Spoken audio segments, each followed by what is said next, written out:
Friends, आज का जो टॉपिक है वो है कि कैसे लोकोमोटिव जो है वर्क करता है, उसके बारे में जानेंगे। तो ये डायग्राम मैंने पहले से बना के रखा है जिससे समझने में आसानी होगी। तो हम लोग जानते हैं कि लोकोमोटिव को जो सप्लाई मिलती है 25 kV सिंगल फेज जो हम लोग यूज करते हैं, वो आपका सब स्टेशन से मिलता है थ्रू OHE। ठीक है, OHE के थ्रू ही हमारा सप्लाई वहाँ से यहाँ तक आता है। तो OHE होता क्या है इसके बारे में जानेंगे पहले। तो OHE एक प्रकार का सिस्टम है, ओवरहेड इक्विपमेंट, जिसमें दो वायर होते हैं। एक होता है आपका कॉन्टैक्ट वायर और एक होता है आपका कैटनरी वायर। कैटनरी वायर का यूज इसलिए किया जाता है कि ये जो है कॉन्टैक्ट वायर को सस्पेंड करके रखता है। ओके, और इन दोनों के बीच जो है आपका एक होता है होल्डर।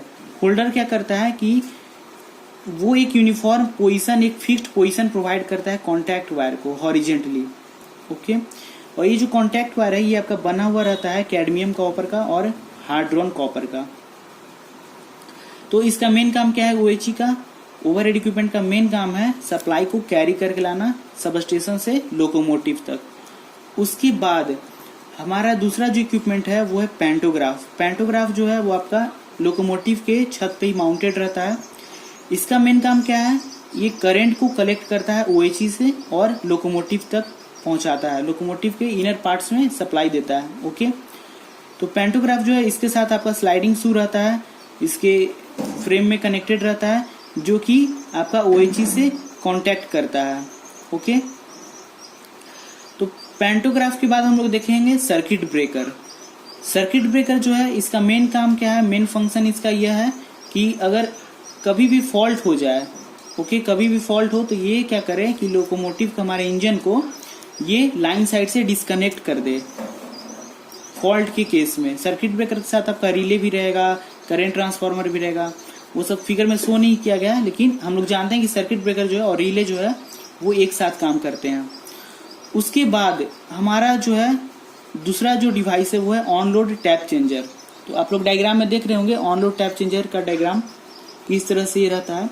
बेसिकली हमारा जो टैप चेंजर है वो दो तरह का होता है, एक होता है ऑन लोड टैप चेंजर, एक होता है ऑफ लोड टैप चेंजर। लेकिन हम लोग जो यूज करते हैं यहाँ पे ट्रैक्शन में वो हम लोग यूज करते हैं ऑन लोड टैप चेंजर। इसका नाम से ही पता चलता है ऑन लोड, मतलब इन केस ऑफ जब आपका ऑन लोडिंग के केस में ये क्या करता है, टैपिंग का काम करता है ट्रांसफार्मर में। और ये जो होता है वो आपका हाई वोल्टेज साइड में जो है वो कनेक्टेड रहता है, ट्रांसफार्मर के हाई वोल्टेज साइड में या आप कहें प्राइमरी साइड में जो है आपका ऑन लोड टैप चेंजर जो है वो आपका कनेक्टेड होगा। इसका काम क्या है, मोटर को कंट्रोल करना और सप्लाई वोल्टेज को कंट्रोल करना।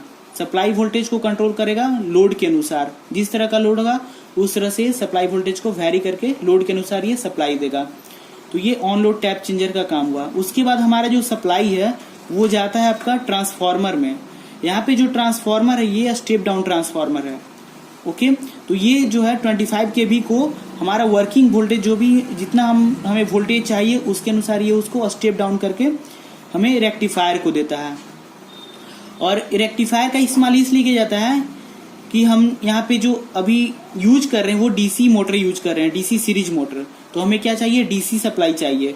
इसलिए ये क्या करता है ट्रांसफार्मर हमारा, ये सप्लाई को कन्वर्ट स्टेप डाउन करता है और रेक्टिफायर को देता है। रेक्टिफायर क्या करता है, उसका उस AC सप्लाई को DC में कन्वर्ट करता है। लेकिन रेक्टिफायर जो प्योरली DC नहीं देता है, ठीक ना, उसमें कुछ AC कंपोनेंट भी मौजूद होते हैं जिसे हम लोग पल्सेटिंग DC कहते हैं। तो यह पल्सेटिंग DC जो है वो आगे आपका स्मूथिंग रिएक्टर के पास जाता है। और यह स्मूथिंग रिएक्टर जो है इसका काम क्या है कि जो भी आपका रिपल्स मौजूद रहते हैं उस पल्सेटिंग DC में उसको ये क्या करता है, फिल्टर करता है, उसको रिमूव करता है। और फिर ये जो है आपका एक प्योर DC आपका आगे की ओर देता है। और ये प्योर DC हमारा DC सीरीज मोटर के पास जाता है और हमारा मोटर जो है वो वर्क करता है।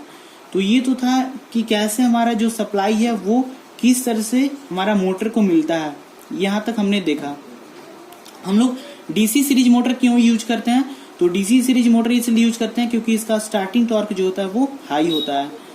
ओके, अब हम लोग जानेंगे कि किस तरह से हमारा सर्किट जो है वो कंप्लीट हो रहा है। तो मैं आपको एक और डायग्राम दिखाना चाहूंगा। इस डायग्राम में आप देख सकते हैं कि हमारा जो 25 kV का जो सप्लाई आ रहा है यहाँ से सब स्टेशन से, तो वहां से हम लोग सिर्फ एक लाइव वायर ही लाते हैं, ठीक ना। न्यूट्रल वायर को हम लोग वहीं पे क्या कर देते हैं, ग्राउंड कर देते हैं। और ये सप्लाई आया हमारा कैटनरी के थ्रू, इस तरह से सप्लाई आया और ये लोकोमोटिव में चला जाता है। लोकोमोटिव में जो हमारा ट्रांसफार्मर है उस ये प्राइमरी वाइंडिंग है, ये जो आपको दिख रही है प्राइमरी वाइंडिंग है। इसको हमने फिर क्या किया, एक्सल के थ्रू और एक्सल से ट्रैक के थ्रू ये हमने इसको ग्राउंड कर दिया और जगह जगह पे ग्राउंडिंग की हुई रहती है। और ये जो इस ट्रांसफार्मर का जो सेकेंडरी वाइंडिंग है इससे आपका कनेक्टेड यहाँ मोटर, इस तरह से हमारा सर्किट जो है इस तरह से हमारा कंप्लीट होता है, ठीक है। तो इस तरह से आपने जाना कि किस तरह से लोकोमोटिव में जो हमारा सर्किट कंप्लीट होता है। और ये हमने कॉन्सेप्ट देखा कि इस तरह से हमारा जो लोकोमोटिव था वो वर्क कर रहा था, ठीक है। एक बार क्विक रिवीजन मैं देता हूँ फिर से। ओएचई क्या कर रहा है, सप्लाई को कैरी कर रहा है और सप्लाई को कलेक्ट कर रहा है आपका पैंटोग्राफ, उसके थ्रू सप्लाई आ रहा है और फिर वो सर्किट ब्रेकर के से होते हुए आपका ऑन लोड टैप चेंजर के पास जा रहा है। ऑन लोड टैप चेंजर क्या कर रहा है, सप्लाई को वैरी कर रहा है, ठीक ना, लोड के अनुसार वो सप्लाई को वैरी कर रहा है। उसके बाद वो सप्लाई जो है वो स्टेप डाउन ट्रांसफार्मर के पास जा रही है और स्टेप डाउन ट्रांसफार्मर क्या कर रहा है, उस सप्लाई को स्टेप डाउन कर रहा है 25 kV से वर्किंग वोल्टेज में जितना हमें ज़रूरत है। उसके बाद वो सप्लाई जो है वो रेक्टिफायर के पास जा रहा है, रेक्टिफायर उसको क्या कर रहा है, डीसी में कन्वर्ट कर रहा है वो एसी सप्लाई को। और वो जो डीसी सप्लाई है वो प्योरली डीसी नहीं होती है, इसलिए वो फिर से स्मूथिंग रिएक्टर के पास भेज जाती है प्योर डीसी ऑब्टेन करने के लिए। और वो फिर प्योर डीसी जो है वो हमारा डीसी सीरीज मोटर के पास जाता है और इस तरह से मोटर जो है फिर वो उस सप्लाई को मैकेनिकल फोर्स में कन्वर्ट करके लोकोमोटिव को रन करवाता है। तो इस तरह से हमारा जो वर्किंग है हमने देखा। Okay bye.